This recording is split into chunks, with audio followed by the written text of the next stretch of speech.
How do? JR here. Welcome to Workshop Wednesday, episode 2 of the behind-the-scenes CARRACK open development thing.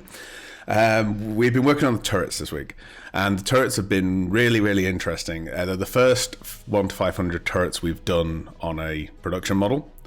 They certainly throw up some challenges, because when you've scaled stuff down so much that we can make sub-capital and capital ship models of a realistic size to be able to manufacture, these guns and these turret details become very fine. And the turrets are such an important part. They're animated on the ship, so we want to try and bring some of that animation into it to give people options of how to put it together and the look they want to go for. And we also want to make sure you can tell what the guns are, but still make them realistically printable. And this is a nice example. This is the side turret. This is in the retracted position.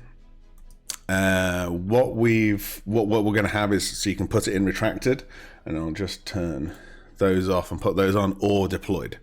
So this will be a push fit piece that will come in and out. It's actually too small for magnets, so it'll be a push fit piece that'll come in and out. And you can see from our initial test print just how small these turrets are.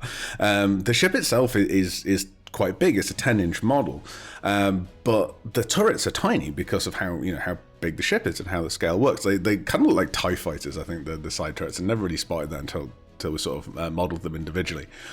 So you can sort of see that the side turret guns are working all right. They've fattened up. They're not too skinny. They don't feel too fragile. This isn't a Tough 2000 resin, which is very similar to an ABS plastic, so you can give it a good bit of bending before they snap. The top turrets, however, are, as you can see by the guns on those, they have gone very fine. Very fine. And so there's two different center turrets. There's a manned turret and an unmanned turret. The guns are the same though. We tend to do the standard ship loadout when we do a model, and these guns are obviously far too small to be interchangeable. Although we could interchange the whole turret, I suppose, but with no plans to do that at the moment. So these are not cartooned yet. So these are just solidified and slightly more simplistic models of these guns that we've drawn up. So we're going to have to do some work to the barrels. They kind of look big and chunky here, but I say when you get onto the prints of them, they are way too fine. And I think when you print very tiny things, the print doesn't actually come out as thick as it should do, I think, because of its strength as it prints. So by thickening them up maybe 25%, 35%, something like that, they will get much stronger. The cross-sectional area will be twice what it is at the moment, but without them looking silly. So that's the next phase on that. But the side turrets are looking pretty good. A few little tweaks I still want to do on those, so that we can have the deployed or undeployed states to them. But the center turrets still need a little bit of work. And as you can see, bottle cap in there to give you an idea of the size. These are teeny tiny.